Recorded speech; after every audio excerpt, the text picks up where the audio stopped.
Merci beaucoup. Madame la secrétaire générale de la CIP, madame la vice-rectrice, chères participantes, chers participants, mesdames et messieurs, on m'a confié l'agréable mission d'ouvrir cette rencontre romande en EDD et de vous y souhaiter la plus chaleureuse des bienvenues. C'est donc avec un très grand plaisir que je vous apporte les plus cordiales salutations du Conseil de fondation d'Éducation 21 et de sa direction. En regard du thème de la conférence, vous vous posez peut-être la question suivante. Pourquoi la thématique de la participation est-elle si importante pour l'éducation en vue d'un développement durable? Je me suis permis moi-même de me poser cette question et voici quelques éléments de réflexion.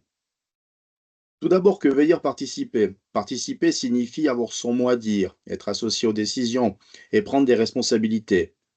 Aucun doute donc que la participation soit un des piliers importants de l'EDD. Dans une société démocratique, toutes les citoyennes et tous les citoyens ont la possibilité de participer à l'élaboration des structures politiques et sociétales ainsi qu'à ces changements. Les enfants et les jeunes font également partie de cette société et ont des droits, y compris celui d'intervenir dans les processus de décision qui les concernent, mais aussi et surtout d'y participer. Petit rappel, au sens de l'article 12 de la Convention de l'ONU relative aux droits de l'enfant, ratifiée par la Suisse en 1997, chaque enfant a le droit d'exprimer librement son opinion sur toutes les questions et les décisions qui les concernent. L'opinion de l'enfant doit être prise en considération compte tenu de son âge. Participer implique de connaître son propre point de vue, d'être capable de le défendre et tout en collaborant de développer des visions d'avenir avec les autres. Ces processus se déroulent dans différents contextes, que ce soit au sein de la famille, de l'école, des cercles d'amis, des communautés ou de la société en général. L'école est un lieu important pour expérimenter et pratiquer la participation dans un cadre protégé.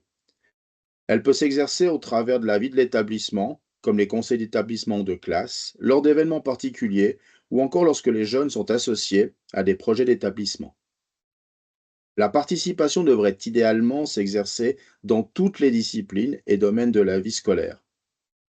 La participation des élèves contribue ainsi à renforcer le sentiment d'appartenance à l'établissement scolaire et dès lors à favoriser un climat d'école sain, une vie ensemble.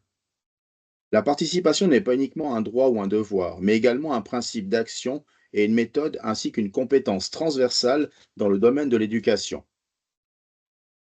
La participation, comme une compétence transversale, est nécessaire pour comprendre le monde et participer activement à la réalisation des objectifs de durabilité.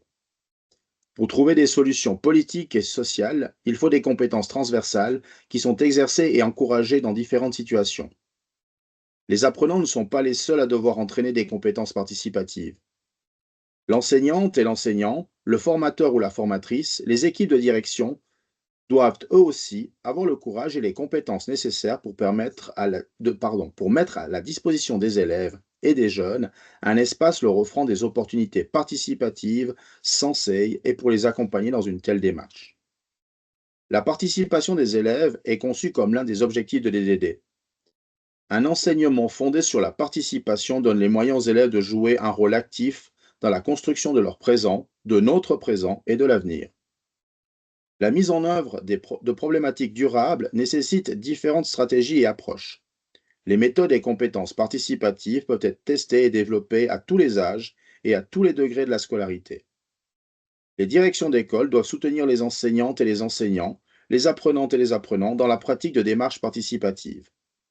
Dans le cadre d'initiatives partenaires telles que le réseau d'école 21 et le paysage éducatif 21, elles peuvent être réalisées dans une approche institutionnelle globale.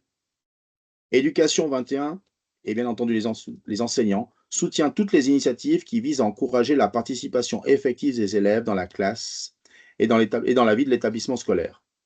Cette approche contribue au développement de l'élève et de l'école, mais aussi à la durabilité de notre monde, ce qui est tout à fait dans l'esprit de la mission d'éducation 21, qui est de promouvoir l'éducation en vue d'un développement durable.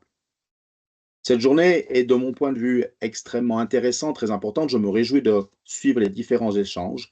Je vous souhaite donc à toutes et à tous une excellente après-midi enrichissante et des échanges fructueux. Un grand merci, Monsieur Ray, pour